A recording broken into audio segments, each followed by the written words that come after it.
Hi అండి, good morning. అందరూ ఎలా ఉన్నారు? బాగున్నారా? నేనైతే బాగున్నానండి. ఈరోజు మండే కదండి. మా ఇంట్లో పూజ ఎలా అయింది, మీ ఇంట్లో పూజ ఎలా అయిందో కామెంట్ చేయండి. నైట్ నేను వీడియో పోస్ట్ చేశానండి, వెంకటేశ్వర స్తోత్రం.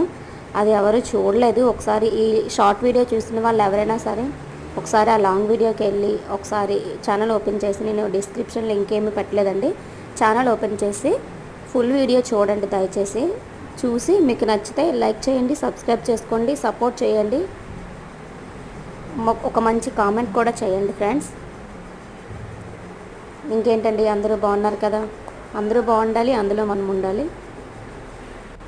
అందరూ శివరాత్రి ఏర్పాట్లు ఎలా చేసుకున్నారండి? ఎలా జరుగుతున్నాయి? శివరాత్రికి ఎవరెక్కడికి వెళ్తారు? మేమైతే ద్వారపూడిలో ఉన్న ఆదియోగి స్టాచ్యూకి వెళ్దామని అనుకుంటున్నాము. ఇంకా శివయ్య దయ అంతా మనం ఏం చేయలేము కదండి. శివుడి ఆజ్ఞ లేనిది చీమైనా కొట్టదు అంటారు కదండి. సో అలా అన్నమాట. శివుడి ఆజ్ఞ ఉంటేనే మనం ఎక్కడికి వెళ్ళాలన్నా, ఎక్కడికి రావాలన్నా, ఎక్కడ ఉండాలన్నా శివుడి ఆజ్ఞ లేనిదే చీమైనా కొట్టదు కదండి. సో దయచేసి అందరూ చూడండి, సబ్స్క్రైబ్ చేసుకోండి, లైక్ చేయండి. Bye bye.